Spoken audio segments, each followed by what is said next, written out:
প্রণমাহ কলিযুগ সর্বযুগ সার, হরিনাম সংকীর্তন যাহাতে প্রচার। চার যুগের মধ্যে শ্রেষ্ঠ হলো এই কলিযুগ, যে কলির জীব আমরা। কলিযুগ শ্রেষ্ঠ, কলির জীব শ্রেষ্ঠ। কলিযুগে আমার করুণাময় গৌর সুন্দর, যিনি কলিহত জীবের জন্য এসেছিলেন এই ভারতবর্ষের মাটিতে, সুধাম নবদ্বীপ ধামে শচীগর্ভ সিন্ধু মাঝে। চলে গেল দুদিন আগেই আমার মহাপ্রভুর আবির্ভাব, সেই তিথি দোল পূর্ণিমা রাত্রি।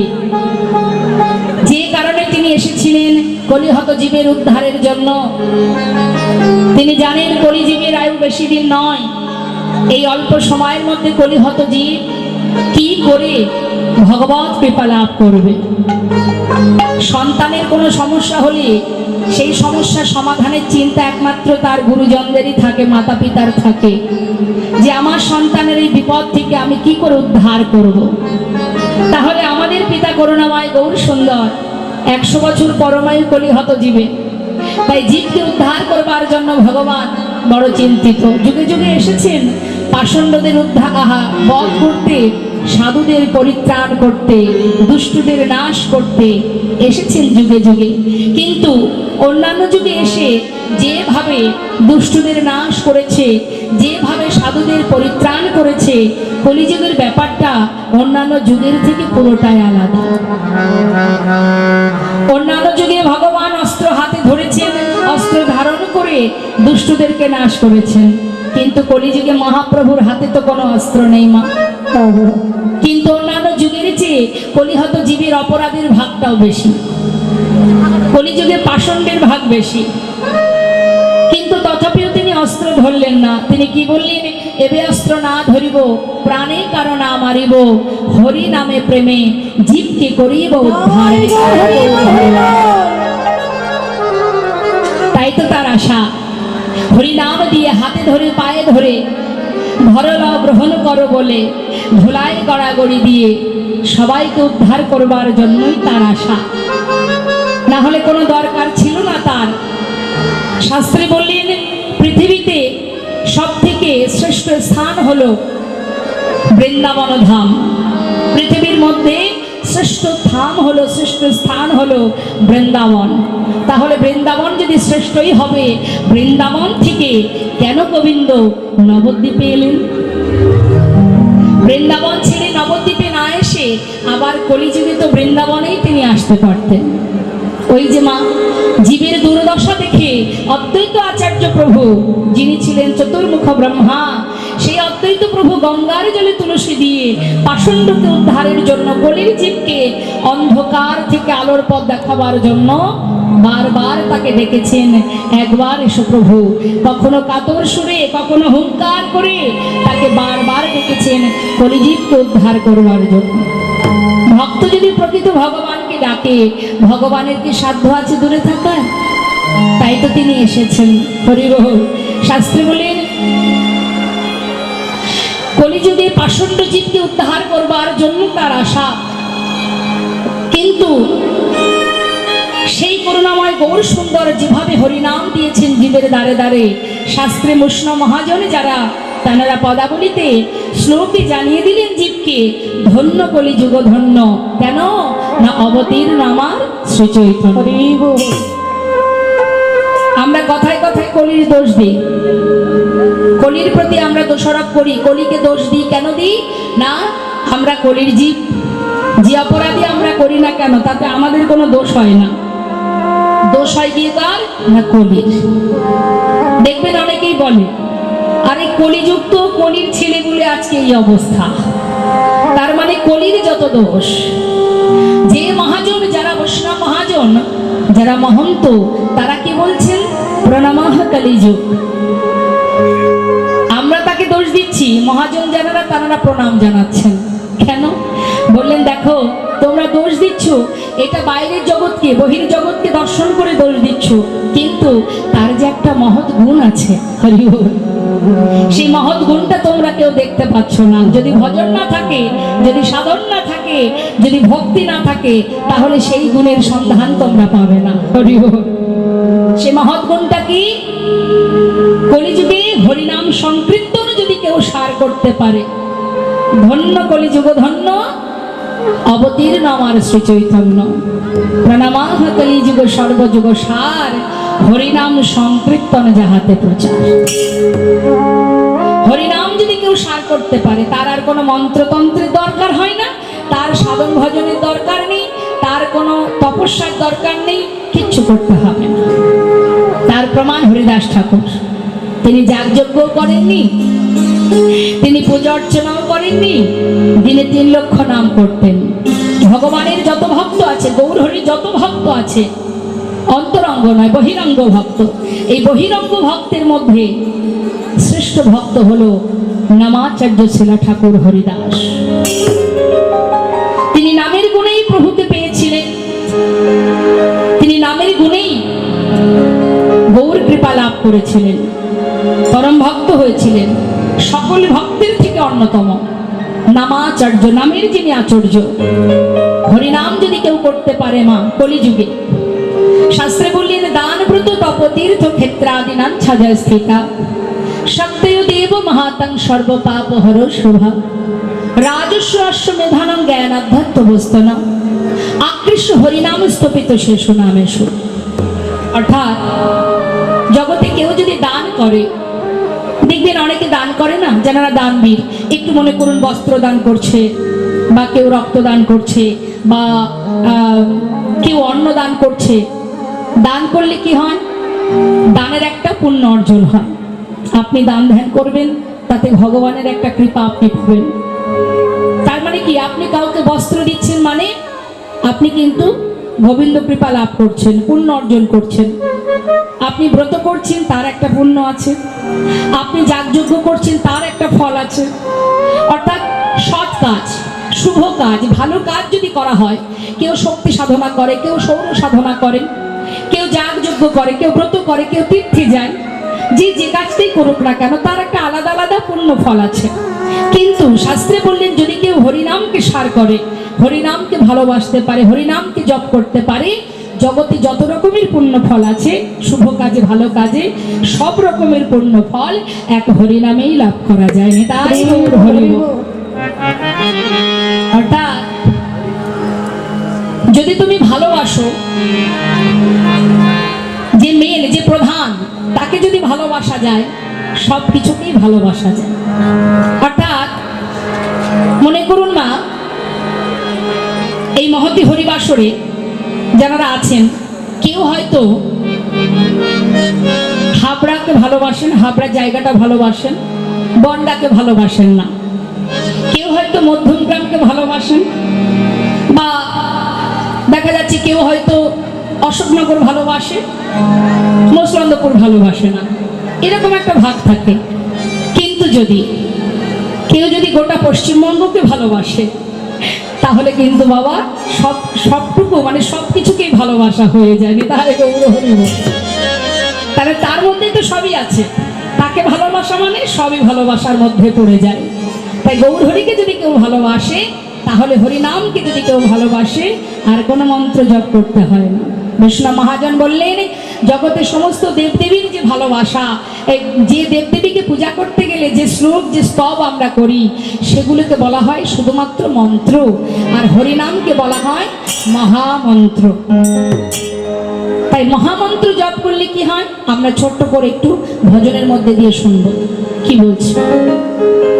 হরিনামে বাসে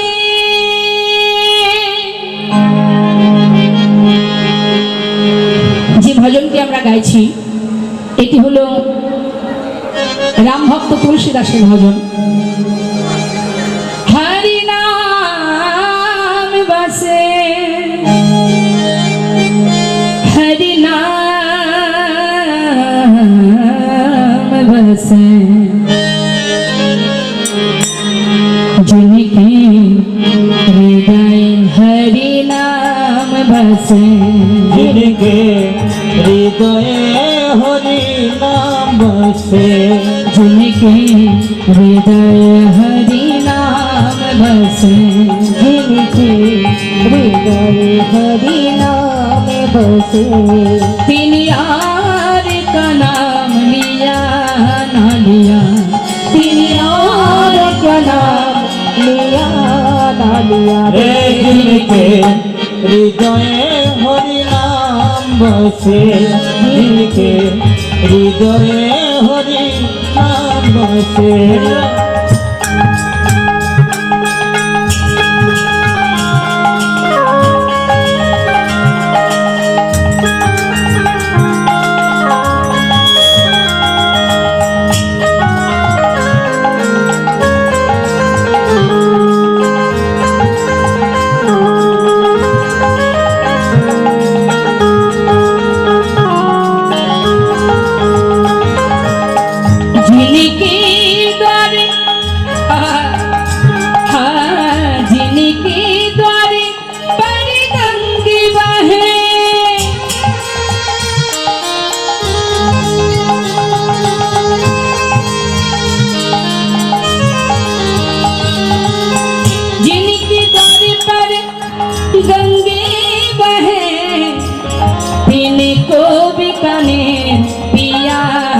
पिया आह को भी कने पिया ना पिया रे जिनके हृदय हरि नाम बसे जिनके हृदय हरि नाम बसे কি বলছে মা जिनके द्वार पर गंग बहे যদি কারোর দুয়ারের সামনে গঙ্গা বাঁধা থাকে সেই গঙ্গা ফেলে সে কি পাতকুয়ার জলে গিয়ে স্নান করবে নাকি সেই গঙ্গা ফেলে পাতকুয়ার জল পান করবে তাই গৌর হরি বল গঙ্গার জল যেখানে আছে সেখানে নিশ্চয়ই নোংরা পাতকুয়ার জল কেউ পান করতে যাবে না ঠিক তদ্রূপ শাস্ত্রে বলছেন যদি ভগবানকে ভালোবাসা যায় জগতে সকলকেই ভালোবাসা যায় তাই গৌর হরি বল হরি বল যার চরণ পাওয়ার জন্য স্বর্গের দেবদেবীরা শূন্য মার্গ থেকে লক্ষ্য রাখে বৃন্দাবনে গোবিন্দ যখন গোষ্ঠ থেকে ঘরে ফেরে কতক্ষণে গোবিন্দ গোষ্ঠ থেকে ঘরে যাবে আর ব্রজের ধুলি বাতাসে উপরে উঠবে সেই ধুলি আমরা অঙ্গে মাখবো তাই গৌর হরি বল হরি বল তাহলে তারাও কিনা শ্মশানে পড়ে আছে দেবাদিদেব মহাদেব শ্মশানে ছাই ভস্ম মেখে বাকছাল পরিধান করে পড়ে আছে কেন কখন একটা শব্দেহ আসবে আর তার সাথে সমস্ত ভক্তরা মুখে হরি বল বলবে সেই হরি কথাটা শোনার জন্য শ্মশানে পড়ে থাকে দেবাদিদেব মহাদেব তাই বলছি তাকে যদি ভালোবাসো তাকে যদি তুমি ভালোবাসতে পারো তাহলে সবাইকে ভালোবাসা হয় হরি বল শুধু তাই না আরো বলছে কি বলছে जिने काम किया आहा काम किया जिने काम किया परिमारत का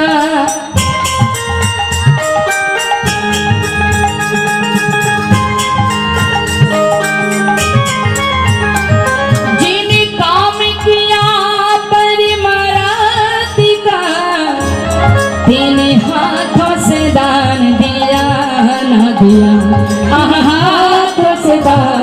दिया ना दिया रे जिनके हृदय हरि नाम बसे जिनके हृदय हरि नाम बसे বলছেন যিনি যদি কোনো জীব ভগবানের কর্ম করে পরমাত্মা মানে ভগবান পরমাত্মার সেবা যদি কেউ করতে পারে তার প্রতি যদি ভক্তি ভালোবাসা থাকে তার আর কোনো দান ধ্যান করার দরকার হয় না তাকে যদি ভালোবাসতে পারো সেখানে দান করো সেখানে ব্রত করো সেখানে সেবা করো তাহলে আর কোনো কিছুই করবার প্রয়োজন হয় না ভগবানকে ভালোবাসলে আরো বলছেন দৃষ্টান্ত দিচ্ছেন শোনো যদি কেউ একজন কৃষ্ণ ভক্ত সন্তানের জন্ম দিতে পারে তার 14 পুরুষ উদ্ধার হয়ে যায় আর যদি কারোর ঘরে একটা কুপুত্রের জন্ম হয় তার জন্যই 14 পুরুষ নরকে চলে যায় সন্তানের জন্য আমরা কাঁদি না মা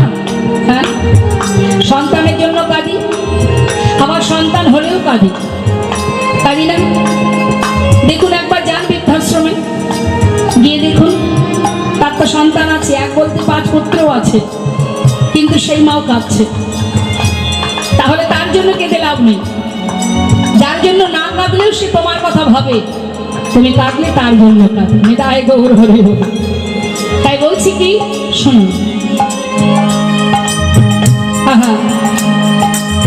जिनके घरे जिनके घरे एक सपूती भाइयों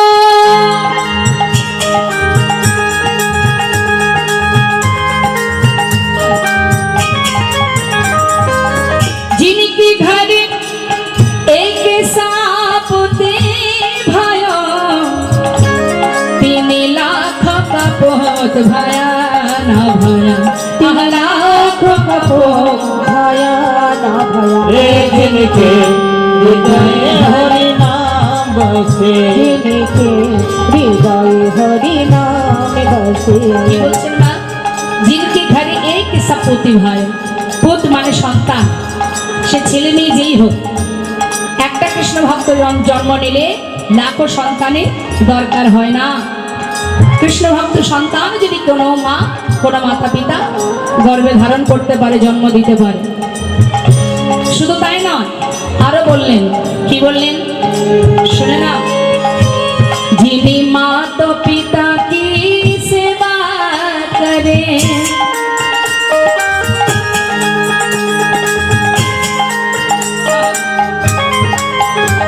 যিনি মাতা পিতা কি সেবা করে, তিনি তিনি तीरथ व्रत किया ना किया, आहा तीरथ व्रत किया ना किया रे रे। जिनके हृदय हरि नाम बसे जिनके हृदय हरि नाम बसे জীবনের সবচেয়ে শ্রেষ্ঠ কাজ হলো মা বাবাকে ভালোবাসা। প্রথম কাজ, যে সন্তান মা বাবাকে ভালোবাসে না, যে সন্তান মাতা পিতার আশীর্বাদ নিতে পারে না, যে সন্তান মাতা পিতাকে শ্রদ্ধা ভক্তি করে না এবং মাতা পিতার প্রতি দুর্ব্যবহার করে, তাদেরকে ঘর থেকে তাড়িয়ে দেয়, গায়ে আঘাত করে, শাস্ত্র বললে তেমন সন্তানের বেঁচে থাকার চাইতে মরে যাওয়া হয়। কারণ প্রথম গুরু আমাদের জীবনে মাতা পিতা। তুমি অর্থ উপার্জন করছো, দান ধ্যান করছো, কিন্তু তোমার মা তোমার ঘরে নেই, অন্য কোথাও রয়েছে, তাকে বাড়িতে রেখে তার সেবা দিতে দেবার মতো পরিস্থিতি তোমার নেই, কিন্তু তুমি অনেক টাকা পয়সা ডোনেশন করছো হরিবাসরে, কোনো লাভ নেই, সব ব্যর্থ। সবার আগে মা বাবাকে ভালোবাসো, তারপরে যদি তোমার আর্থিক কারণের জন্য দান ধ্যান করতে নাও পারো, যদি তীর্থে যেতে নাও পারো, যদি বাড়িতে যাগযজ্ঞ ভগবানের সেবা দিতে নাও পারো, যদি পারো আলাদা বিষয়, তাতে যদি তুমি নাও পেরে ওঠো, ভগবান বললেন যদি মা বাবাকে ভালোবাসা যায় তার ত্রিভুবন দর্শন হয়ে যায়। তাই গৌর হরিবোল হরিবোল। তার আর কিছু করা লাগে না, আর কিছু করা লাগে না। তার একটা সুন্দর প্রমাণ আপনাদের দিই, ছোট্ট করে দিচ্ছি গানের মধ্যে দিয়ে। দেখুন, একদিন গণেশ আর কার্তিকের মধ্যে ঝগড়া বেঁধে গেছে, কে বড়। এখন মা কার্তিক বলছে আমি বড়, গণেশ বলছে আমি বড়। তাহলে বড়কে জান সে কথাটা বলতে পারবে কে? একমাত্র কে পারবে? দুই ছেলের মধ্যে বড় কে সেটা কে বলবে? মা। চল যাই মায়ের কাছে। মায়ের কাছে গেছে, মা আমাদের দুইজনের মধ্যে কে বড় কে ছোট? মা বলছে তাহলে একটা পরীক্ষা দে তোরা। কি পরীক্ষা? এই দুই ভাই এখন এই মুহূর্তে আমার এখান থেকে আমার চরণে প্রণাম করে তোরা স্বর্গমর্ত পাতাল ত্রিভুবন দর্শন করে সবার আগে যে এসে আমার পায়ে প্রণাম করতে পারবে সে হচ্ছে আমার বড় ছেলে। এখন কার্তিক সে মনের আনন্দে হেসে উঠলেন, কারণ তার বাহন কি মা? ময়ূর। সে গণেশকে বলছে হ্যাঁ রে গণেশ, তাহলে তুই এখনই যাত্রা কর, আমি 1 মাস পরে যাব। কেন? তোর বাহন তো ইঁদুর, ইঁদুরের পিঠে যেতে তোর সময় লাগবে, তুই 1 মাস আগে যা, আমি 1 মাস পরে যাব। গণেশের একটু সম্মানে লেগেছে, এত বড় কথা, আমার বাহন ইঁদুর বলে আমাকে এইভাবে বলছিস? তবে শোন, তুই আর চলে যা, আমার বাহন ইঁদুর হতে পারে, আমি ইঁদুরের সঙ্গে 1 মাস পরে যাব। কার্তিকেরও একটু সম্মানে লেগেছে, তবে রে দেখ, সে দেরি না করে ময়ূরের পিঠে চেপে চললেন। আর গণেশ কি করেছে মা? মাকে, মা জননী মা দুর্গাকে 3 বার প্রদক্ষিণ করে মায়ের চরণে প্রণাম করে চুপচাপ পাশে ঘট হয়ে বসে আছে। বেশ কয়েক মাস ধরে ঘুরে ঘুরে কার্তিক এসেছে, এসে দেখছে গণেশ বসে আছে। হ্যাঁ জানতাম তুই পারবি না, বুঝেছি বুঝেছি, যেতে পারিস নি, বসে আছিস। কিরে তাহলে আমি বড়? মা বললেন না, সেও ত্রিভুবন ঘুরে এসেছে। কি করে এলো? কি করে এলো? বলে উঠলেন তুই যাবার পর গণেশ আমাকে 3 বার প্রদক্ষিণ করে আমার চরণে প্রণাম করে পাশে বসে আছে। নিতাই গৌর হরি বল হরি বল। তাই বললেন শাস্ত্রী, যদি মা বাবাকে কেউ ভালোবাসতে পারে তার তীর্থ যাওয়া লাগে না, ব্রত করবার প্রয়োজন হয় না, তার স্বর্গমর্ত পাতাল ত্রিভুবন দর্শন হয়ে যায় এবং ভগবত কৃপা লাভ করতে পারে। নিতাই গৌর হরি বল হরি বল। এটা আমার কথা নয়, শাস্ত্রের রামভক্ত তুলসী দাস বললেন, যিনি মাতা পিতা কি সেবা করে,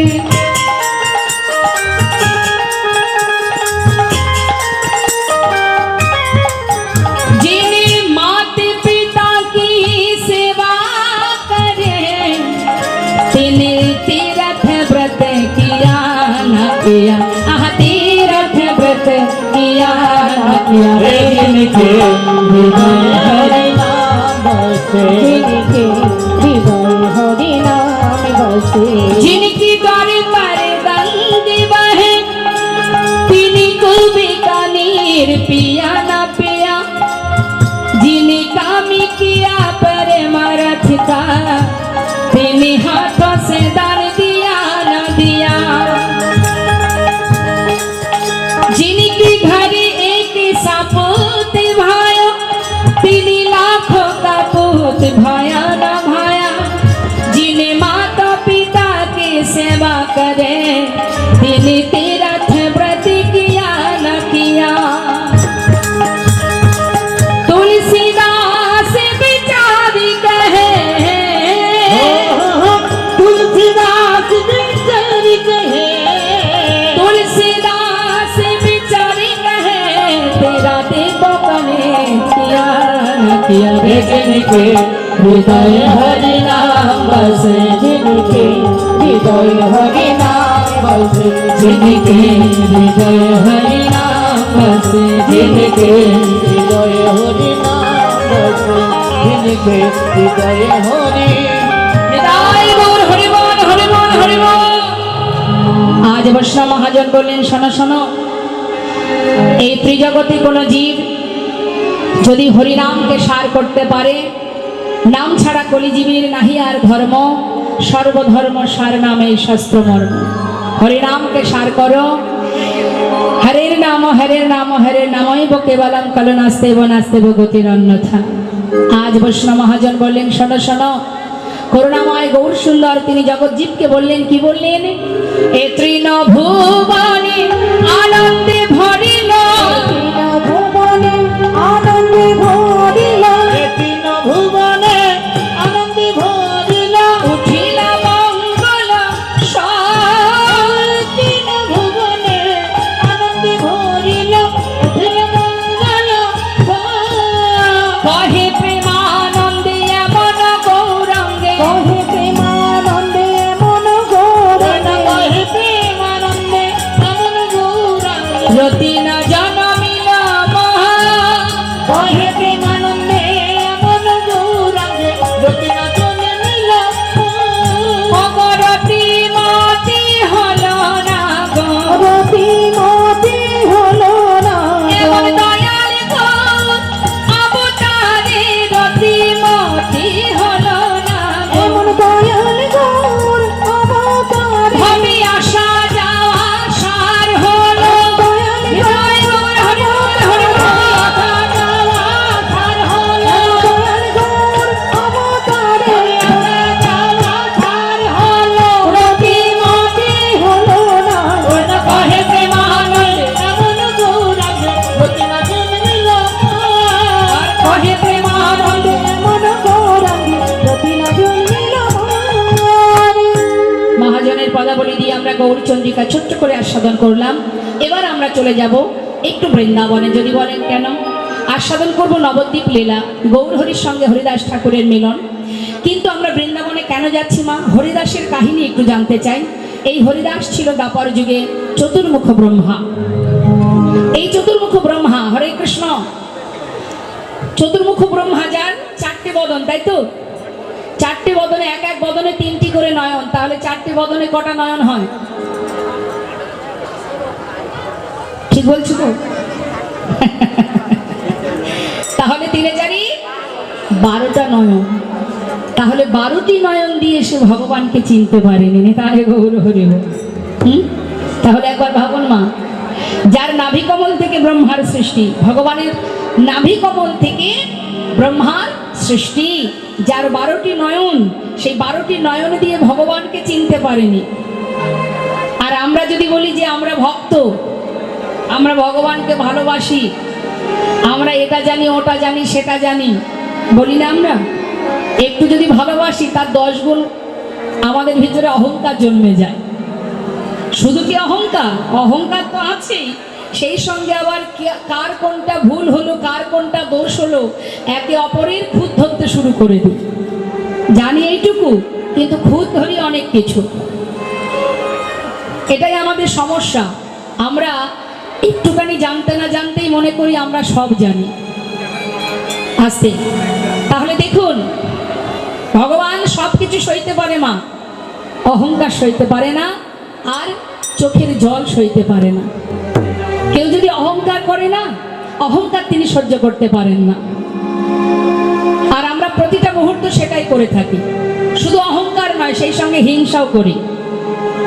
প্রত্যেকের মধ্যে হিংসা আছে।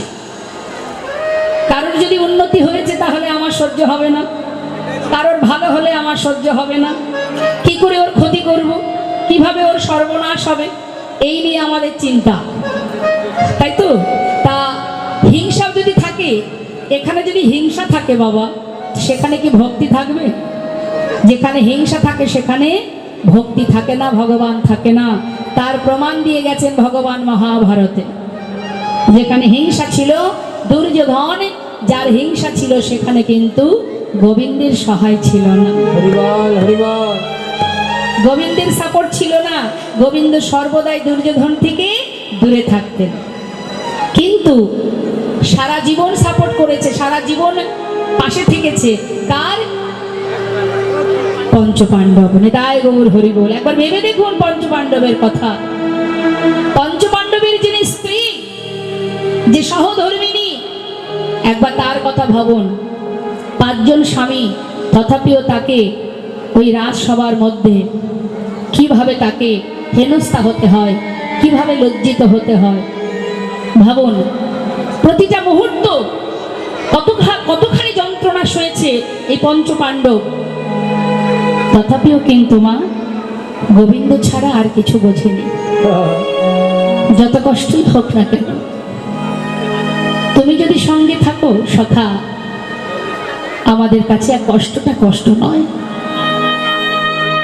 তাই মা, জীবন থেকে যত সময় আমরা হিংসা আর অহংকারটাকে দূর করতে না পারবো, ততদিন ভক্তি রস যে কি জিনিস সেটা কোনোদিনই বুঝতে পারবো না। যতই বলি আমরা জানি, আমরা বুঝি, ভুল কথা। আমরা কিচ্ছু জানি না। অত সহজ নয় জানা। আগে নিজেকে জানো তুমি কে,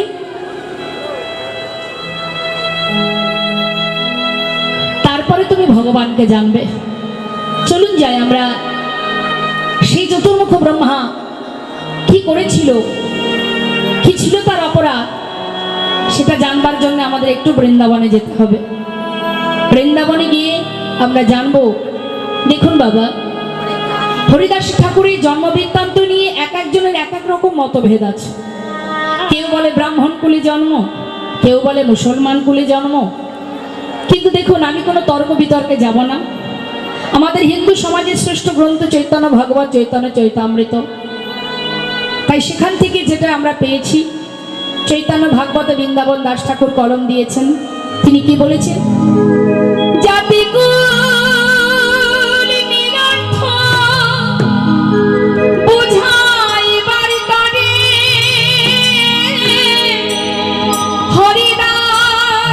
জন্ম নিল যবনের ঘরে, হরিদাস জন্ম নিল ওই যবনের ঘরে।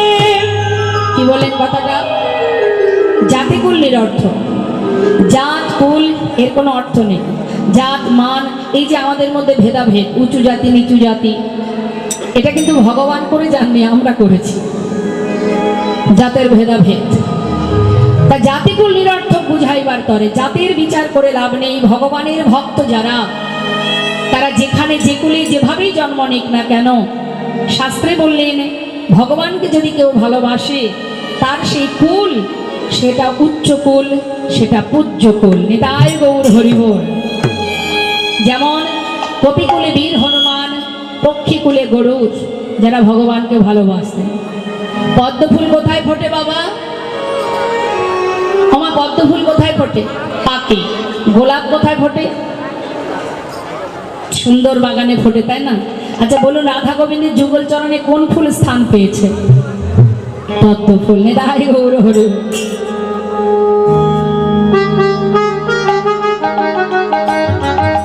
উলধ্বনি, উলধ্বনি।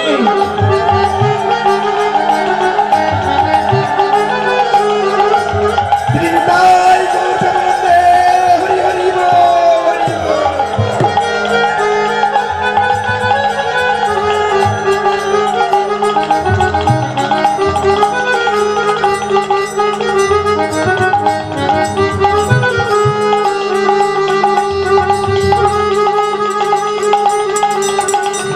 তাই শাস্ত্রে বললেন জন্ম হোক যথা তথা, কর্ম করো ভালো। আসুন আমরা সবাই যাব বৃন্দাবনে, সেখান থেকে জানবো কিভাবে, কোন কারণে আজ হরিদাস ঠাকুর, যিনি মুসলমান কুলে জন্ম নিলেন। চলুন যাই, আগে আমরা বৃন্দাবনে যাব। কে কে গেছেন বৃন্দাবনে একটু দেখি। রাধে রাধে, জয় রাধে শ্যাম, জয় রাধে। আচ্ছা, বৃন্দাবনের কে রাজা? রাধা রানী। তা চলুন আমরা রাধা নাম গাইতে গাইতে যাই বৃন্দাবনে, সবাই মিলে একসঙ্গে গাইতে গাইতে যাব। বৃন্দাবন ধাম আচ্ছা, অপার, জপে যা রাধে রাধে। রাধা শ্যাম, সবাই মিলে হাতে তালি দিয়ে রাধে।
রাধা রানী না হতো রসরাগ বিকারত।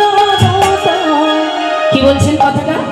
বলছি যদি রাধা নাম না থাকতো বৃন্দাবনে তাহলে আমার গোবিন্দ সেখানে থাকতেন না। নাহি হতো কৃষ্ণ অবতার জপে যা রাধে রাধে।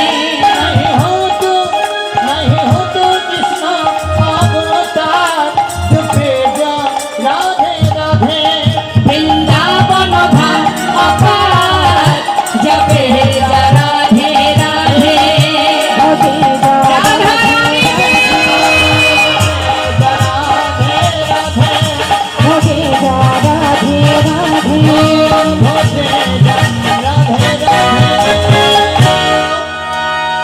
प्रेम से बोलिए राधा रानी की, वृंदावन धाम की, बांके बिहारी लाल की।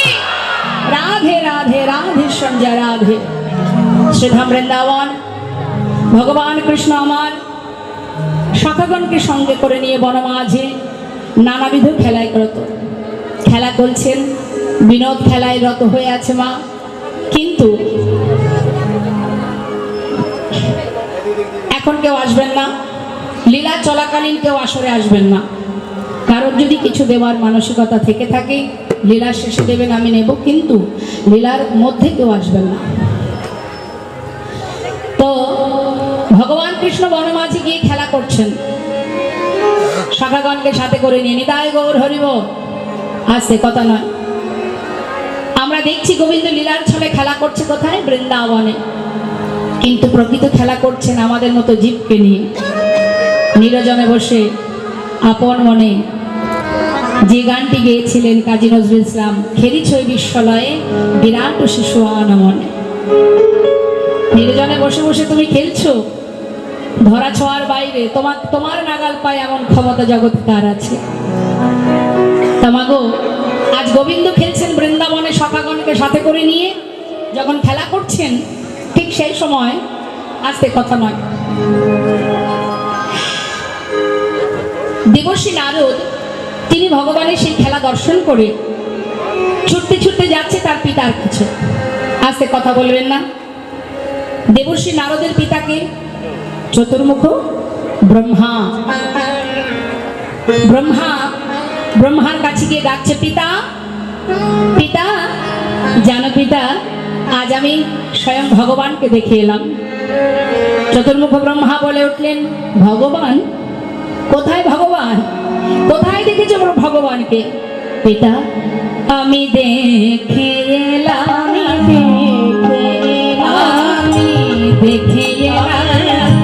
দেখে এলাম স্বয়ং ভগবান, দেখে এলাম ওই যমুনা পুলিনে খেলা করে স্বয়ং ভগবান, দেখে এলাম যমুনা পুলিনে খেলা করে স্বয়ং ভগবান, দেখে এলাম ওই নন্দির নন্দন। কি বলছো মা? ভগবান দেখেছো? কে ভগবান? পিতা নন্দির নন্দন, যশোদা নন্দন স্বয়ং ভগবান, দেখে এলাম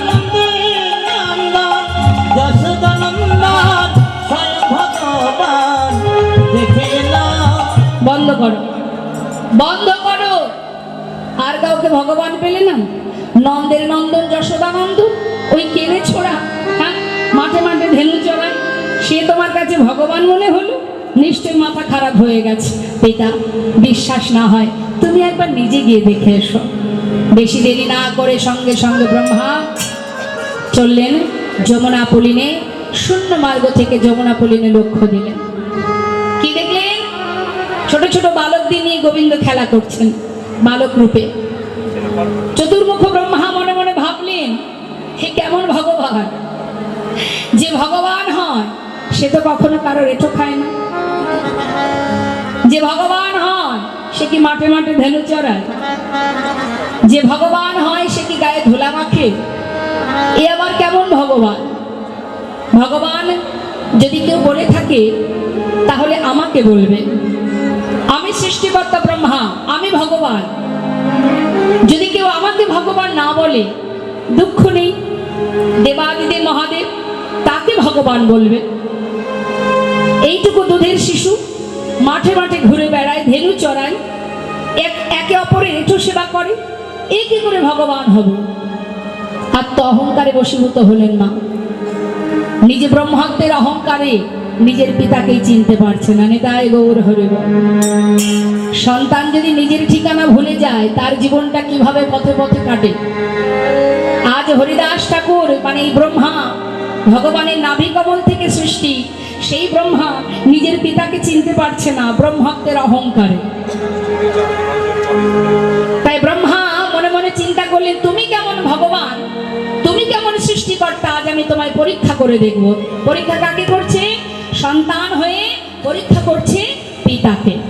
কেমন ভগবান, কিভাবে পরীক্ষা? না, তোমার ওই নবলক্ষ ধেনু দ্বাদশ রাখালকে আমি চুরি করব। তুমি যদি ভগবান হবে, ধ্যান যোগে জানতে পারবে আমি হরণ করেছি। নিশ্চয়ই জানার পরে তুমি আমার কাছে যাবে, মানে ব্রহ্মলোকে যাবে, গিয়ে আমার কাছ থেকে তোমার ধেনুবৎস রাখালকে ফিরিয়ে দিতে চাইবে। তাই দেরি না করে যখন সবাই পুলিন ভোজনে বসেছে, সেই সুযোগ পেয়ে ব্রহ্মা কি করলেন? নবলক্ষ ধেনুকে হরণ করলেন। গোবিন্দ অন্তরে জানতে পেরে তিনি চতুরতা করে সখাদের বললেন, সখা একটা গাভীও দেখা যাচ্ছে না, মনে হয় গভীর বনে ঢুকে গেছে, তোরা একটু বস, আমি একবার দেখে আসি। এই বলে সখাগণকে ছেড়ে যেই না গোবিন্দ সরে গেলেন, সঙ্গে সঙ্গে হরণ করে নিল সখাগণকে।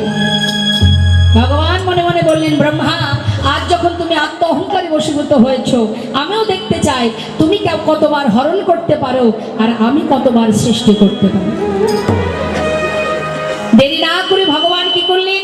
নিজের দেহ থেকে, অঙ্গ থেকে নবলক্ষ ধেনু দ্বাদশ রাখালকে সৃষ্টি করে নিলেন। নিতাই গৌর হরি। সৃষ্টি করে ঘরে চলে গেল মা। ঠিক তার পরের দিন ভগবান কৃষ্ণচন্দ্র সখাগণকে নিয়ে এসে আবার খেলা করছে। হরি বল।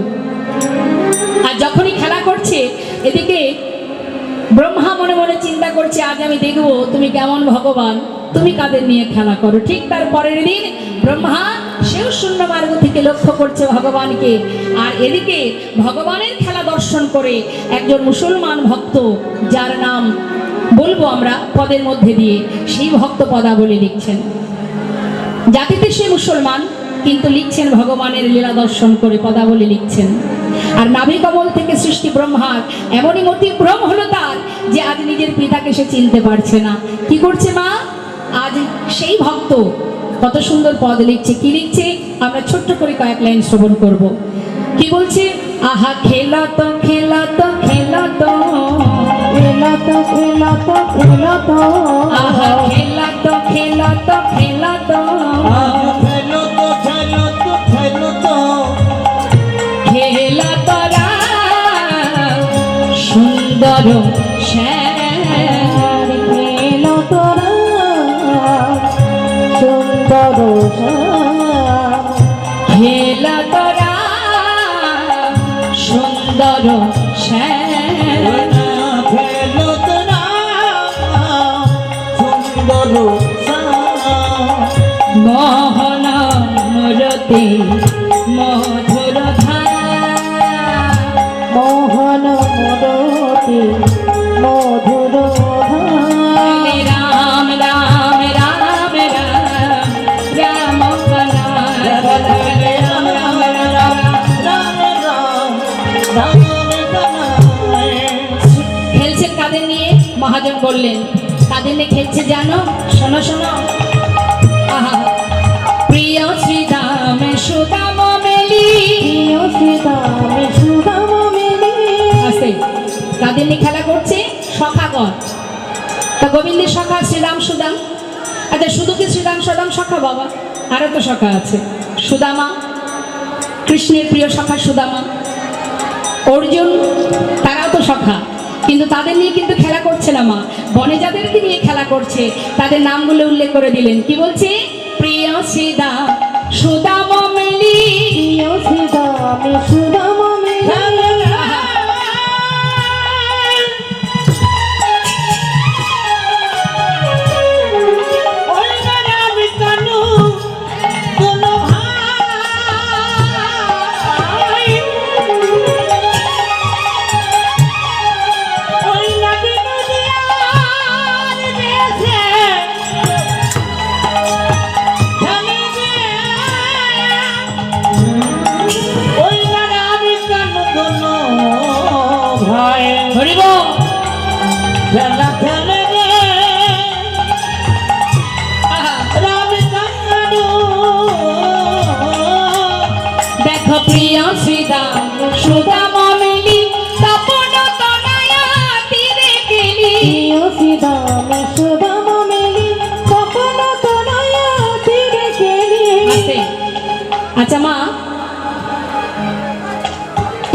তীরে কেলি। তার মানে আচ্ছা, তপন মানে কি বলুন? তপন ও তনয়া মানে সূর্যের কন্যা কে? আস্তে কথা না, সূর্যের কন্যার নাম জানেন? জানেন না তো?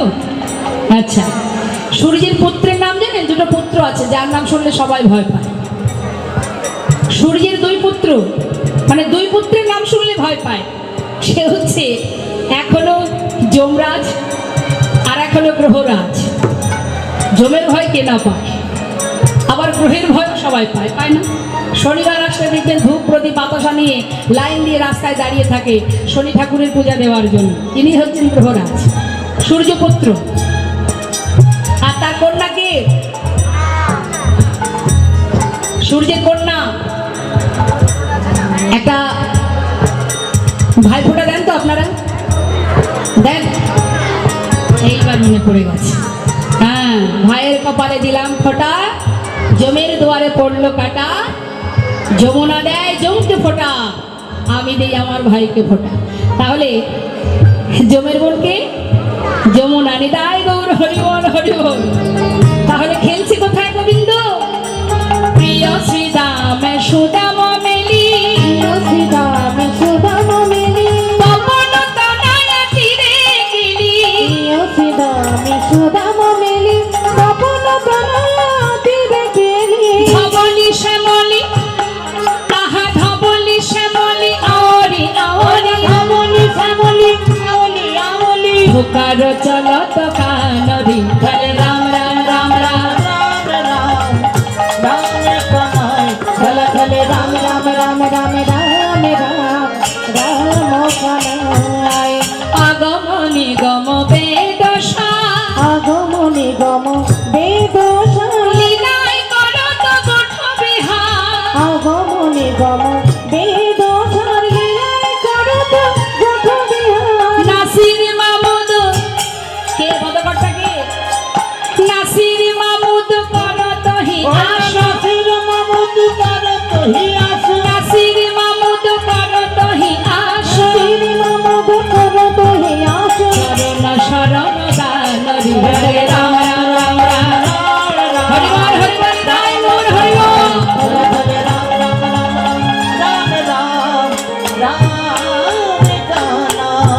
নাসির মামুদের সুন্দর পদাবলী আমরা শ্রবণ করলাম। নাসির মামুদ ভগবানের লীলা দর্শন করে পদাবলী লিখছেন, আর এদিকে চতুর্মুখ ব্রহ্মা তিনি মনে মনে ভাবছেন আমি সবাইকে হরণ করেছি, তবে এরা কারা? সবাইকে যখন আমি হরণ করেছি তবে এরা কারা? তাদের নিয়ে খেলা করছে গোবিন্দ।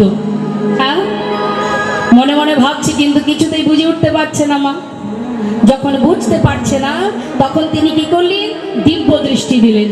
আর যেই না দিব্য দৃষ্টি দিয়েছে, দেখলেন কি বৎস বাৎস পাল সকলে নারায়ণ স্বরূপে। অদূরে দাঁড়িয়ে আছে শঙ্খচক্র গদা পদ্মধারী চতুর্ভুজ নারায়ণ। দিব্য দৃষ্টি দিয়ে যখনই দেখতে পেলেন ভগবানকে, চিনতে পারলেন ভগবানকে, নিজের অহংকার দূরীভূত করে ব্রহ্মত্বের অহংকার ত্যাগ করে ছুটে গিয়ে গোবিন্দ চরণে গিয়ে চরণটা জড়িয়ে আছড়ে পড়লেন চরণ তলে।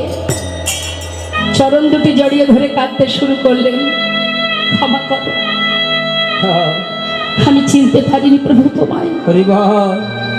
ব্রহ্মত্বের অহংকারে বশীভূত হয়ে নিজের পিতাকে চিনতে ভুল করেছি, ক্ষমা করো, ক্ষমা করো প্রভু, ক্ষমা করো। যতবার বলছে প্রভু কোনো উত্তরই করছে না, তিনি কোনো কথাই বলছেন না। মা ব্রহ্মা দেখছেন প্রভু তো আমায় ক্ষমা করবেন না, তিনবার প্রদক্ষিণ করে চরণটা জড়িয়ে ধরে এবার কাঁদতে শুরু করলেন। শ্লোকের পরে শ্লোক পাঠ করছে ভগবানকে সন্তুষ্ট করবার জন্য।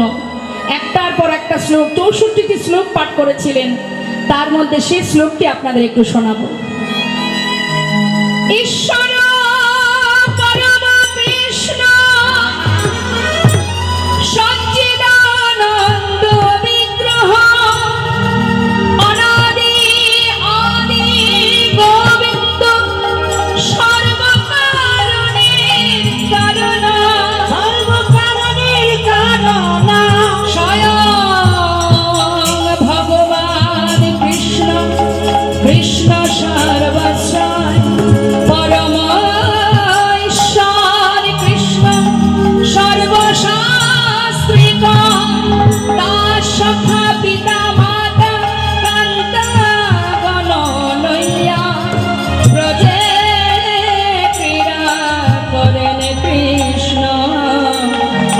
বেশ হইয়া প্রেমাবেশ হইয়া। যখনই বুঝতে পারলো চরণ ধরে কাঁদতে শুরু করলো, যেটা আজও আছে মা বৃন্দাবনে, দর্শন করে আসবেন। যেখানে বসে ব্রহ্মা ভগবানের চরণ ধরে কেঁদেছিলেন সেই জায়গাটির নাম ব্রহ্মকুণ্ড। সেই কুণ্ডটা এখনো আছে, সেখানে জল নেই, শুকিয়ে গেছে, অনেকটাই বুঝে গেছে, কিন্তু সেই জায়গাটির নাম হচ্ছে ব্রহ্মকুণ্ড, যেখানে ভগবানের চরণ ধরে ব্রহ্মা কেঁদেছিল, ক্ষমা করো ক্ষমা করো। কিন্তু ভগবান কোনো উত্তর করেননি। উত্তর না পেয়ে ব্রহ্মা বুঝিলেন মনে, ক্ষমা নহি পাইলা প্রভুর শ্রীচরণে।